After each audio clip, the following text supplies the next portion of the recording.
수고하고 무거운 짐진 자들아 다 내게로 오라. 내가 너희를 편히 쉬게 하리라. 우리가 언제 들어도 절실한 말씀입니다.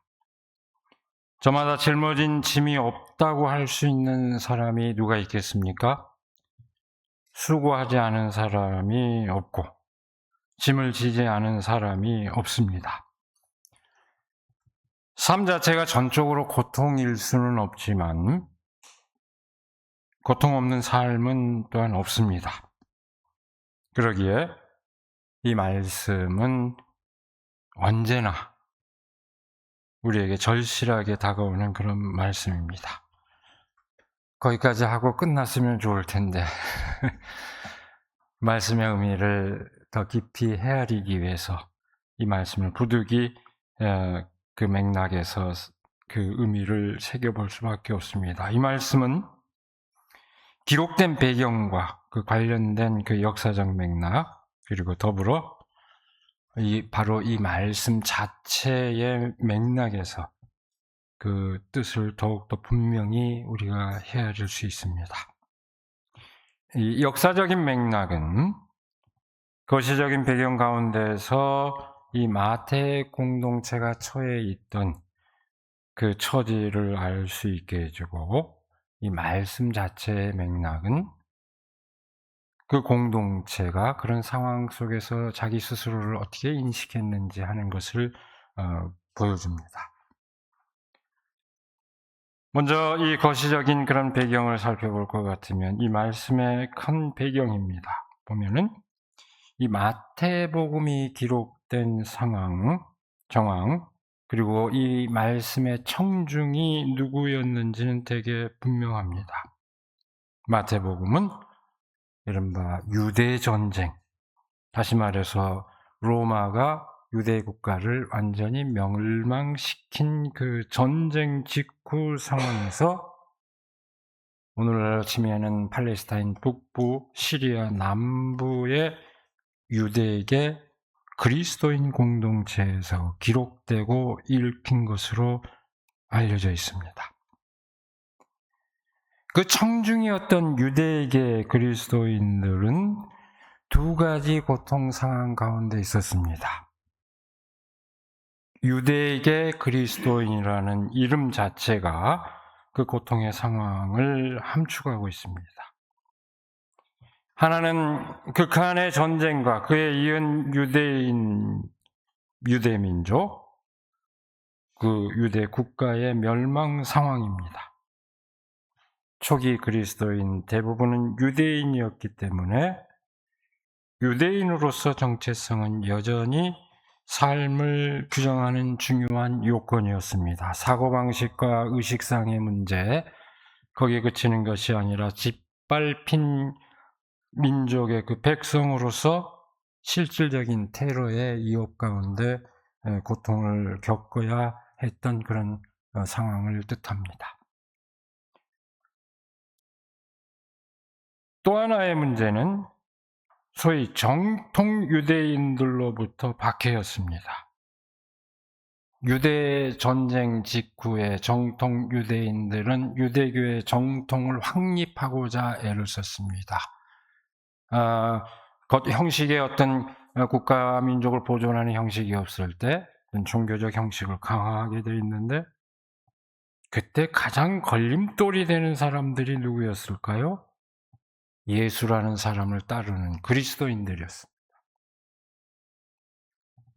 그리스도인들은 유대인들의 순수성을 훼손하는 무리로 여겨졌습니다. 그런 상황에서 예루살렘에서 그리스도인들을 내쫓는 일이 발생합니다. 쫓겨나게 됩니다. 같이 어울려져 있던 사람들이 쫓겨납니다. 이 변방에 유대계 그리스도인 공동체가 형성된 것은 바로 그런 상황을 배경으로 해서였습니다. 복음서들은 사실 바로 그런 정황을 다 반영하고 있습니다. 그러니까 전쟁의 극한적인 폭력 사태 이후 나라를 잃은 소름과 동시에 동족들로부터도 쫓겨난 소름을 겪었던 것이 팔레스타인 주변 그리스도인 공동체의 상황이었습니다. 이중의 폭력에 시달린 겁니다.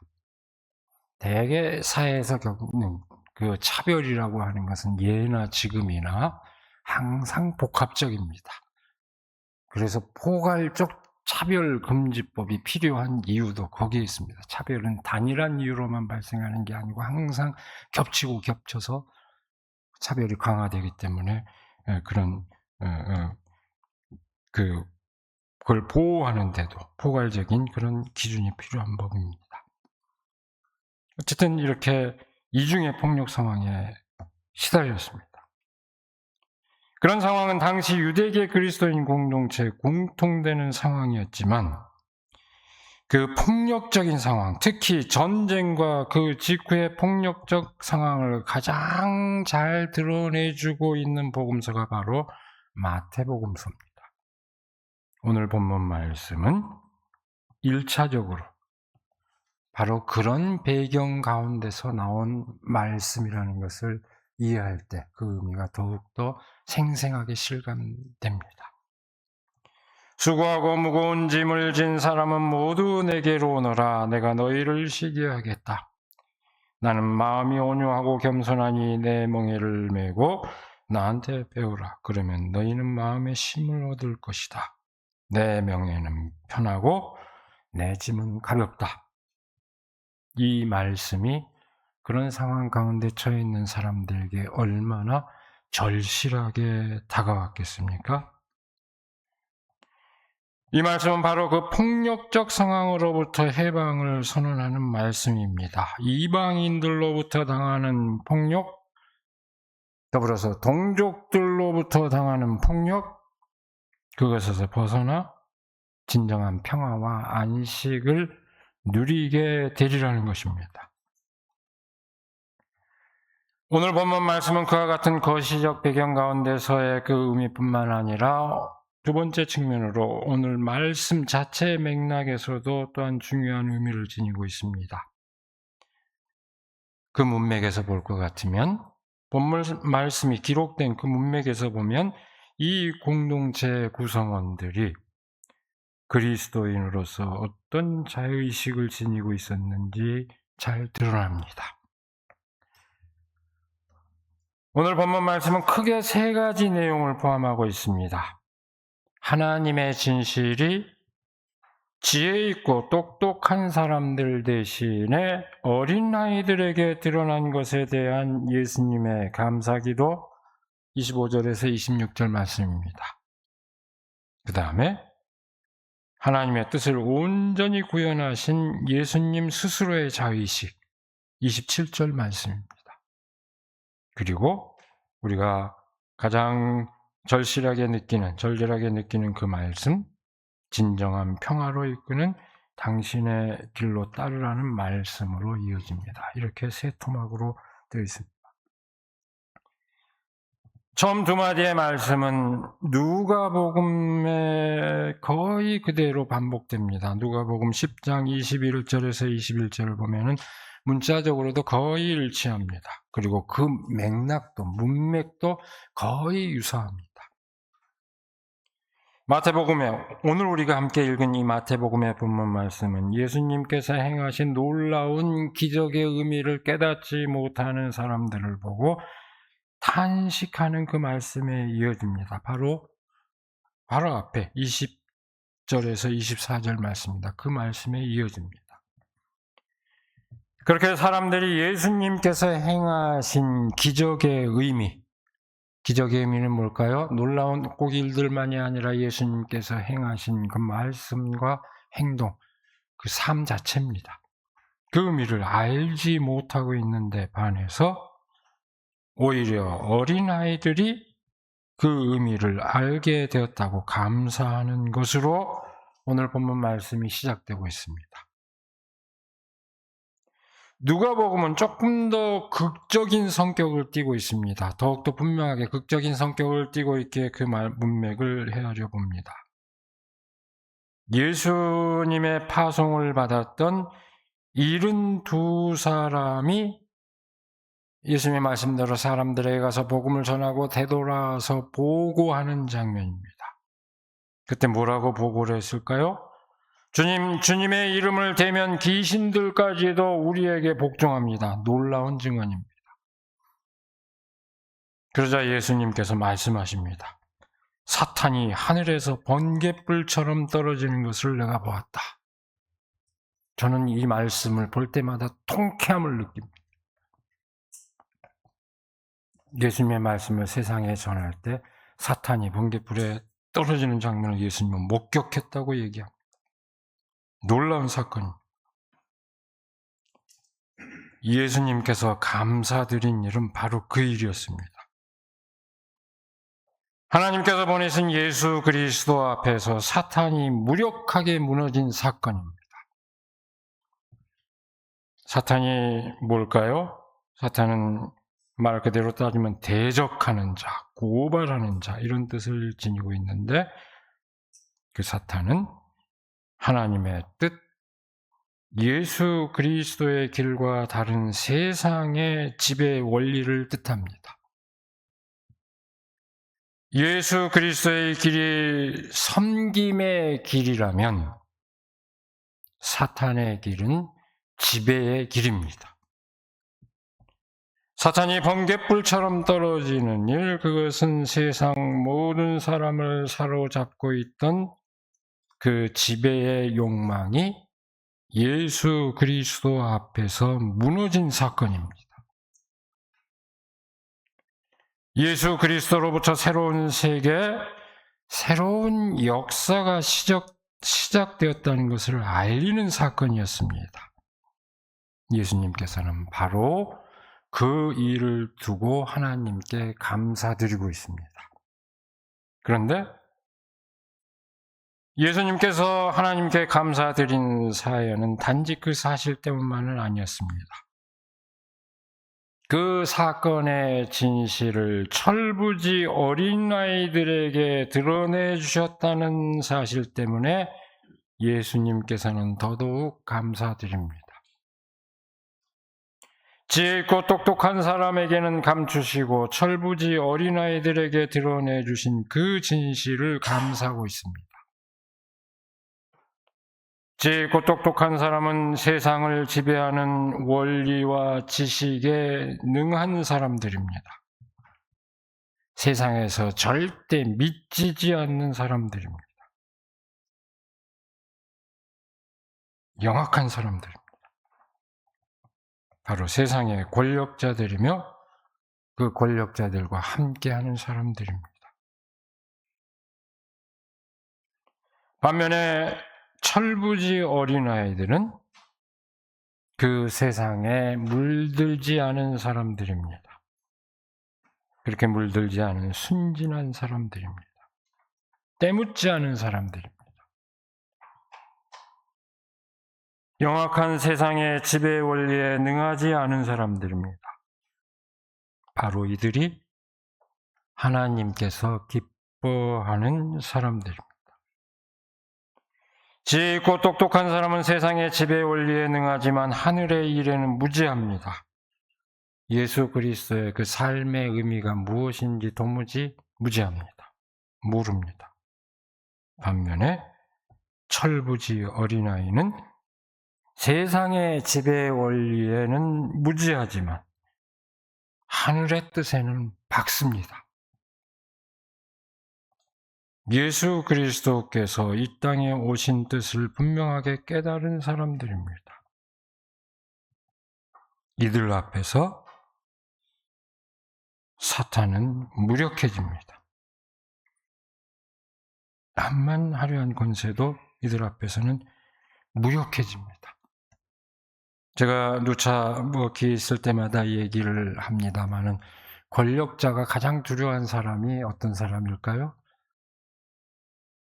권력을 더 많이 가진 사람을 또 두려워하겠지만 더 두려워하는 것은 권력에 대한 욕심이 전혀 없는 사람. 권력에 대한 기대와 욕망이 있는 사람들은 그것으로 낚을 수가 있습니다.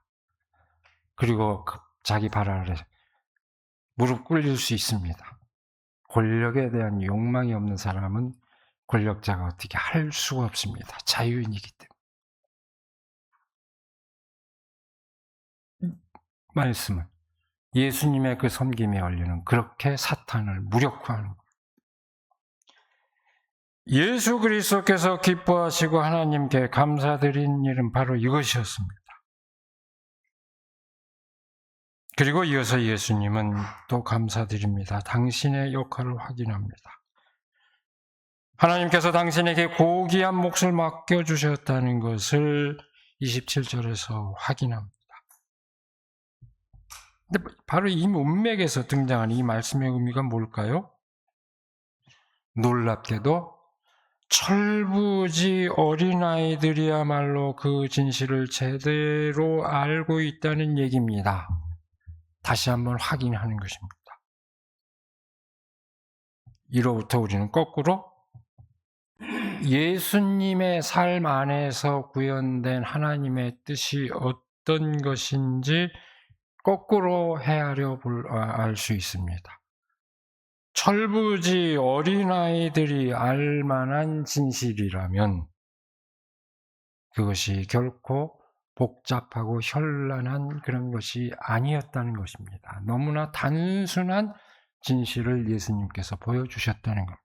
그러기에 철부지들도 알 만한 진실이었다는 겁니다. 마지막 말씀 28절에서 30절 말씀은 바로 그 진실을 따르는 길이 초래하는 결과와 그 유체를 밝혀줍니다. 예수님의 말씀은 진정한 안식을 누리고 싶은 모든 사람, 모든 영혼에 주는 진정한 위로의 말씀입니다. 예수 그리스도의 길은 바로 진정한 평화를 이루는 길이요, 진정한 안식을 누리는 길입니다. 이것은 개인의 어떤 심리적인 안정을 뛰어넘습니다. 예수 그리스도의 길은 현실을 벗어나 도피처를 찾는 것이 아닙니다.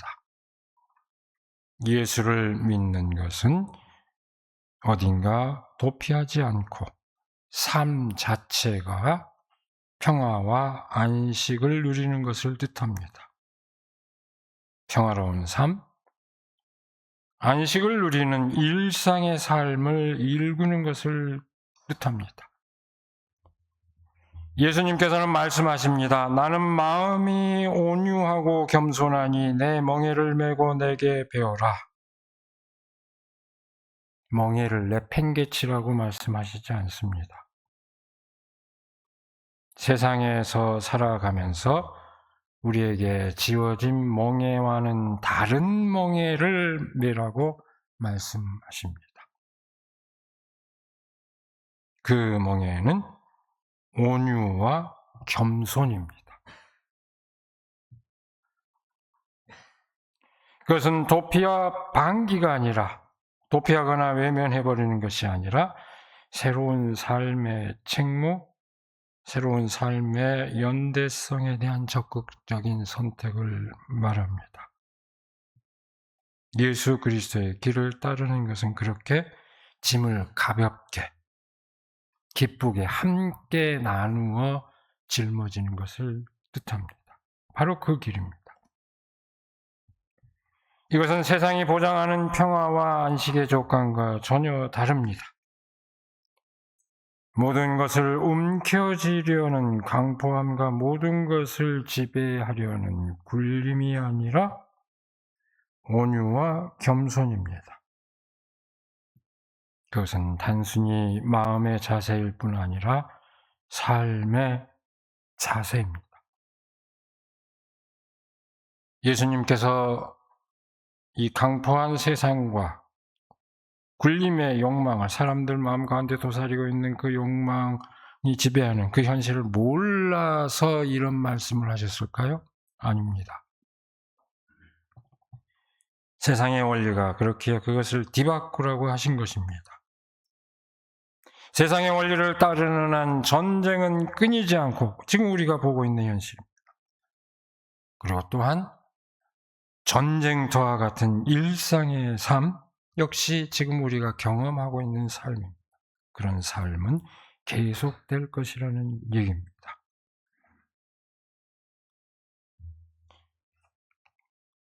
10장 10절에서는 예수님께서 제자들을 선택하시고 그들을 보내면서 이렇게 말씀하셨습니다. 보아라, 내가 너희를 내보내는 것이 마치 양을 이리떼 가운데로 보내는 것과 같다. 그러므로 너희는 뱀과 같이 슬기롭고 비둘기와 같이 순진해져라. 두 가지를 말씀합니다. 뱀 같은 지혜와 비둘기 같은 순진함입니다. 뱀과 같은 지혜는 세상을 이기는 방법을 뜻한다면 비둘기 같은 순진함은 그 세상을 변화시키는 그 방법을 말합니다. 예수님께서는 세상 물정을 너무 잘 알기 때문에 뱀같이 슬기로워야 한다고 말씀하신 것입니다. 그러나 예수님께서 궁극적으로 말씀하고자 하신 것은 비둘기 같은 순진함입니다. 그것만이 세상을 바꿀 수 있다는 것입니다. 이 둘 모두는 그저 마음먹기에 따라 저절로 되는 것은 아닙니다. 세상에 살아가면서 그 지배 질서를 넘어 이기기 위해서는 우리는 부단히 노력하고 훈련해야 합니다. 가만 놔두지 않기 때문입니다. 더불어 진정으로 세상을 바꾸기 위해서도 부단히 노력하고 훈련해야 합니다. 세상은 결코 녹록지 않습니다. 그 가운데 진정한 평화의 갈망과 평화의 소명을 지닌 그리스도인으로서 우리는 살아가고 있습니다. 그렇게 존재하고 있습니다.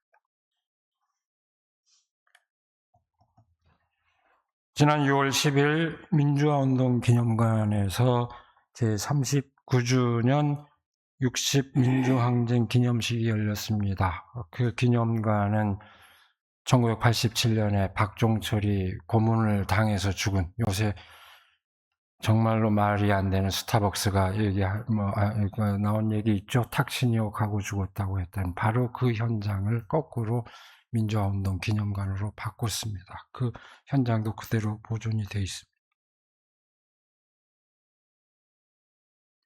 그 자리에서는 우리나라 민주화를 위해 헌신한 분들에 대한 훈장 추서와 더불어서 기관에 대한 대통령 표창이 있었습니다. 훈장은 이전에 민주정부 때도 했지만 빠진 분들 다 다시 점검해서 훈장을 추서했는데 우리 그 시인 김남주 선생을 비롯해서 그 외에 많은 기독교계 인사들이 훈장 추서를 받았습니다. 예를 들면 여러분 이름들을 아실지 모르겠지만 조용술 목사님, 최성묵 목사님, 홍군수 목사님, 허병섭 목사님, 심삼석 목사님, 정법영 전도사님, 강기 장로. 구체적으로 제가 딱 눈에 띄는 것으로만 봤을 때 이렇게 대부분 교계 인사입니다. 그때 놀랍게도 조용술 목사님 빼놓고는 또 전부 우리 교단교회 목사님.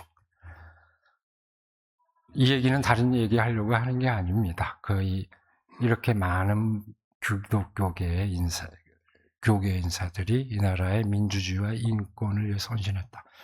여러분 부흥사 목사 이름 기억할 거 없습니다. 이런 분들의 이름을 기억하셔야 됩니다. 이분들이 우리 사회를 위해서 무슨 일을 했는지 기억하셔야 돼요. 그렇게 추서받았고 더불어서 민주화 실천 가족운동협의회, 전국민족민주유가족협의회와 더불어서 한국교회 인권센터가 대통령 표창을 받았습니다. 제가 알린 대로 그래서 저랑 우리 부목사님이 다녀왔습니다. 부목사님이 또 사무국장이기에 다녀왔고 관계자들이 함께 다녀왔습니다. 그리고 놀라운 거는 아까 얘기했던 언급했던 많은 분들이 인권센터의 전신인 인권위원회 위원장이거나 위원이었던 내용적으로 봐도 지금 자리에서가 아니고 바로 그분들이 1974년부터 국가 권력에서 고통을 받는 사람들과 함께했던 그 공 때문에 상을 받은 겁니다.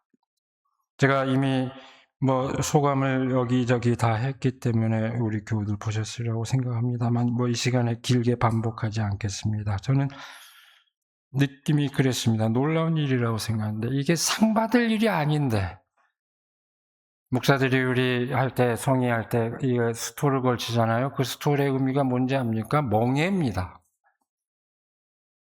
다른 게 아니에요. 멋있어 보이라고 하는 게 아닙니다. 멍해를, 온유와 겸손의 명예를 우리가 함께 짊어지겠습니다. 같이 하겠습니다. 그런 뜻입니다.